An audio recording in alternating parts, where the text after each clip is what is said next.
Okay, we're up to Siman Daled Sif Yud Ches. Elu Dvarim Tzrichim Netila B'mayim. The following things, the following list, require Netilas Yadayim with water. Hakom Me'amitzah, someone who wakes up in the morning, literally gets out of bed. V'hayoytz Me'beis HaKisei, someone who comes out of the toilet. Me'beis HaMerchatz, or the bathroom, the bathhouse. V'hanotel Tziparnov, someone who cuts his nails. V'hacholetz Min Olov, he changes his shoes, he puts on his shoes or takes off his shoes. Someone who touches his feet, scratches his head, or someone walks amongst the dead, literally, but it means he goes to the Beis HaKvaros, i.e. the cemetery, someone who touches a dead body, or someone who removes lice from his clothes, someone who has physical intimacy, or someone who touches a lice, someone who touches parts of the body which are normally uncovered with his hands. Someone who does any of the above and does not wash his hands, if he is a Talmud Chacham, he will forget his learning. If he's not a Talmud Chacham, then he'll lose his mind, he'll go crazy, he'll go mad. Says the Mishnah Berurah. Tzrichim Netila, Sifkot Lamed Ches, Lahosir Ruach Ra Hashera Al Yedei Zeh. Why is he washing his hands? To get rid of the Ruach Ra that has descended upon his hands. Alkain Yemaheh Little Tekov, and therefore he should wash straight away. V'hanatila Ad Aperik, and he should wash until his wrist. Kol Ponim Ad Sof Kishri Etzba Isov, until the end of his knuckles, the end of his fingers. Avol Im Lichlech Yodu B'Titov V'Refesh. If, however, his hands are just physically dirty, it's not ruach ra. The aim by mishum ruach ra, there's no problem with ruach ra. In tzarich rak lekanech makom hanichluch bilvad v'dayer. Then all he needs to do is just get rid of the physical dirt that are on his hands, because that's not a problem with ruach ra. He's already washed nekavasa, for example, in the morning, and then as he gets into the car, he touches something, and he comes to shul. So then he just needs to wipe that dirt off. There's no need to wash Netilas Yadayim properly. With regard to tefillah, we'll take a look, Miz Hashem, in Siman Sadi Beis for the halachas related to that. But mine, he needs to wash his hands with water. The tefillah for kolshkin the Torah, die acher kol elu b'nikoyim ba'alma. For tefillah and for learning Torah, all you need to do is just make sure your hands are clean. But further on in Sif Chaf Beis, we're talking about a person who wakes up in the morning, for Kolshkein B'ilach, and certainly in the others, when it comes to removing Ruach Ra, then you need dafka water.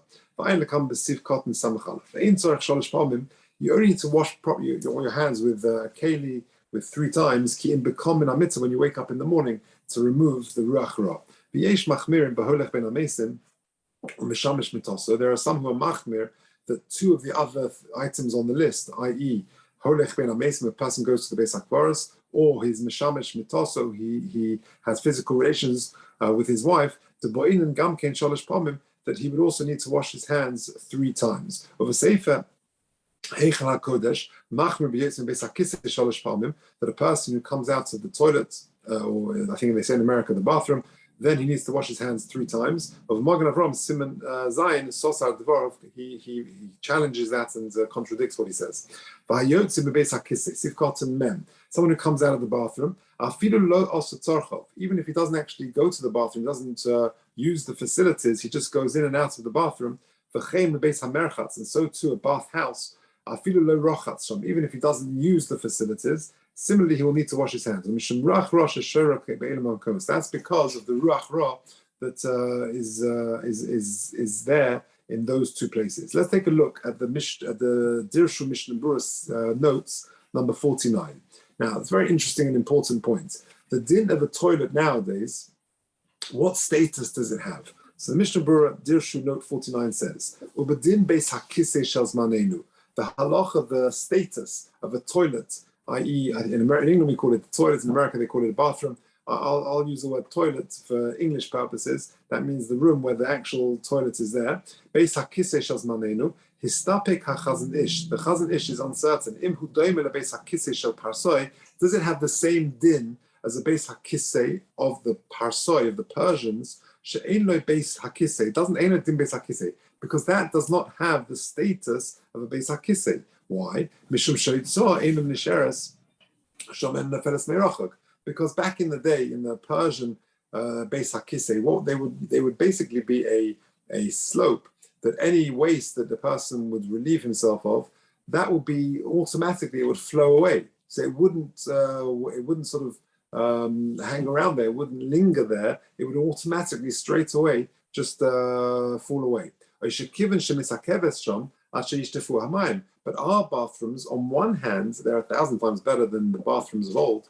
But the Beis HaKisei that we have, our toilets nowadays, the disadvantage they have is that the waste will stay there until the chain is flushed, until someone flushes it away, until it's washed away. So therefore, the Chazon Ish is mesupek. On one hand, our bathrooms are worse because the waste stays there until the chain is flushed. On the other hand, it's similar in that the waste doesn't stay there for a long time. So yesh lo din Beis HaKisei gomer. So that's the sofik. All the great poskim discuss this. So lemaisa kosvu sheyesh lahachmir, that we should be machmir and treat our bathrooms as a Beis HaKisei. And that is the ruling, that is the opinion also of Rabbi Yashiv. Next paragraph. The little shomes yodov achas yatzorchov, to wash your hands in the room where there's the actual toilet. Huva b'shem hachazon ish she'im yotzei k'sheyodov v'tuvis. If you just you don't dry your hands there, you just wash your hands there, and then you come out of that room. Dai b'zeh, that's sufficient. Kamei netilas shelo b'kli, like Netilas Yadayim without a kli. If there's no other choice, there's no other bathroom around, you're at a service station, driving on the motorway, on the highway, and you pull up and you go to the service station, and the only sink is in the room where there are the urinals or there are the toilets there, then yesh lahatir. But if the other shem l'tzorech achila, but to go in and wash your hands there for eating purposes, for eating bread, that is much more difficult to allow, and you should try and think of something else to try and take a little bottle of water and take it outside of that room that you can wash normally. One should not wash Netilas Yadayim in the actual bathroom. To wash your hands for davening, to prepare yourself for davening, there it's not to remove the ruach ra. There it's just to make sure your hands are clean. Yesh lahakel, then you can be makel sheyitel sham she'ef shebayif nachem, when there's no other alternative. Rak she'inakvim ach sheyotze, but just make sure you dry them after you come out of that room. The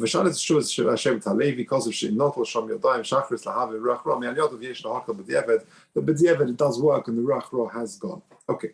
Take a look at footnote 50 in the Dirshu.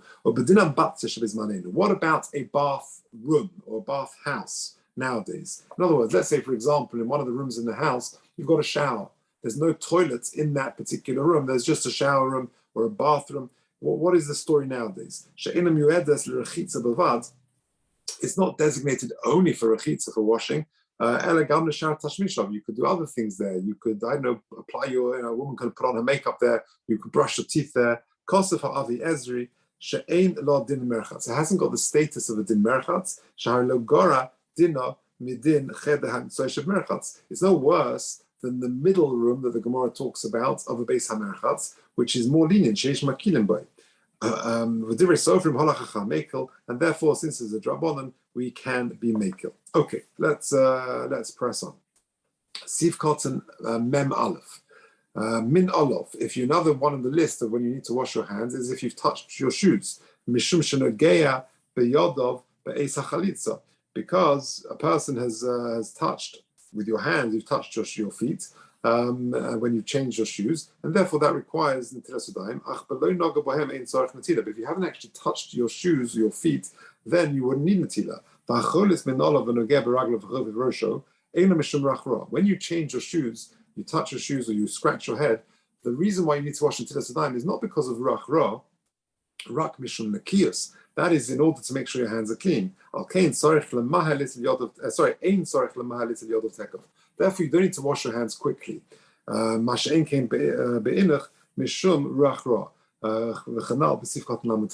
for example, in the morning when you wake up, you've got ruach ra, it's important to wash your hands as quickly as possible to get rid of the ruach ra that you shouldn't touch, contaminates other things. But those items on the list, for example, you've scratched your hair, or you've changed your shoes, that's not ruach ra, that's just nakias. So there's less of an urgency to wash your hands straight away. Interestingly, in the footnote 52, what about touching the laces of your shoes? You're not wearing slip-ons, you're wearing laces on your shoes. Have they got the same din as touching the shoes that would require Netilas Yadayim? So he says over here, he brings the Orach Chaim and others for him that say that it's only touching leather shoes which is the problem. But let's say you've got trainers, you've got Crocs, you've got other things, then it could be more lenient. However, he brings the Ben Ish Chai, who says that even other materials would be a problem and you need to still wash your hands. Now, what about touching the laces that I just mentioned? So that's machlokus. The Chazon Ish says you don't need to wash your hands. Why? Because you haven't actually touched the shoe, you just touched the laces. However, Me'idach, he says, Rabbi Yashiv says that the laces are bottled to the shoes, and therefore they have the status of the shoes themselves, and therefore you should wash your hands after you've touched the laces. So the Chazon Ish is Mekel, and Rabbi Yashiv is more machmir in that respect. Okay, let's press on. One more point. When he says touching your head, over there it's dafka that you scratch your head. It says in the note 53, in you don't actually scratch, but just you touch your hair like that, just gently, then there's no problem. That doesn't require Netila. It's actually scratching your head which would require it. Okay, let's press on. Sifkot and Membase. So that we said in the list that if you go amongst the mason, i.e. to a Beis HaKvaros, then you would wash your hands. Says the Mishnah Berurah, Sifkot and Membase. But Beis HaKvaros, you're going to a cemetery. The cost of Maharil, very interesting Maharil, in Simon Chof Gimel, sheyesh little koidim sheyispal al HaKvaros. You should wash your hands before you actually go to the Beis HaKvaros. So for example, you go to Poland and you go to some of the famous Kvarim there, then not only do you wash your hands, of course, after you've been to the Beis HaKvaros, but even before you go in, one should wash your hands, as the Maharil. And then you wash your hands when you're on your return. Because there's a ruach ra which accompanies a person on his return. And there are some people who wash their face as well. The mace, if a person touches a mace, then you also need to wash into this time. Even if it's one mace, or even if you're accompanying the mace, then you would need the Netilas Yadayim.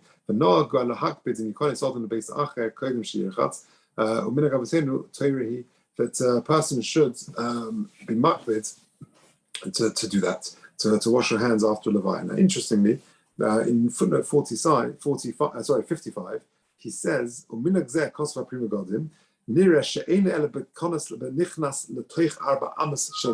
that's only if you come within daled amas of a mace. I.e., you go to a Beis HaKvaros, but you don't actually go within 4 amas of a mace, or you go to a levaya, and you don't get within 4 amas of the mace. So then, according to the Prima Godim and others, then and the Chochmas Odom, then you wouldn't need to wash until it's done. Me'idach, on the other hand, the Chazon Ish says, Hamelave es hameis, if you're part of a funeral procession, you're actually accompanying the mace. Even if